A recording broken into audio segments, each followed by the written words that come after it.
On voulait faire un atelier, donc on en a pris les codes avec les briques, avec l'acier, avec toutes ces choses-là, avec du béton. Et puis c'est pas un atelier de démonstration, c'est vraiment un atelier où tout est produit ici.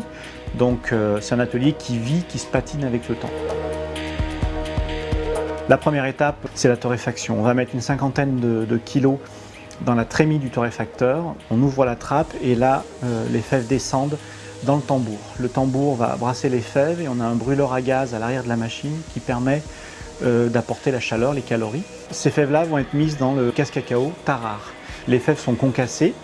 À la sortie de la machine, à la sortie du casse-cacao, on obtient le gruet, donc ce qui est la fève de cacao concassée, propre, séparée de sa peau.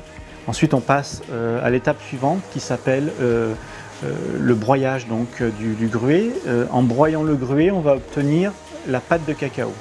Dans l'étape après le broyage des fèves de cacao, c'est l'étape du pétrin dans laquelle on va mélanger tous les ingrédients. Au-delà de mélanger tous les ingrédients, c'est également pour obtenir une pâte qui soit très homogène, de manière à passer à l'étape suivante qui est l'étape du broyage. L'étape du broyage, c'est une broyeuse raffineuse qui est constituée de 3 gros cylindres extrêmement lourds. Cette pâte de chocolat passe au travers des cylindres et en ressort parfaitement broyée. Donc on a déjà quelque chose qu'on pourrait considérer comme être du chocolat. Pour l'aboutir, il va falloir l'affiner et ce travail d'affinage va se passer dans une machine qui s'appelle la conche. La conche, c'est un mélangeur puissant dans lequel est mis cette pâte de chocolat broyée. Toutes ces nouvelles particules vont être lissées, vont être usées, vont être polies par les pales de la conche. La rotation des pales fait rentrer de l'air naturellement à l'intérieur du chocolat et cet air va oxygéner le chocolat. On va changer la texture, on va changer le goût également lors de cette étape-là.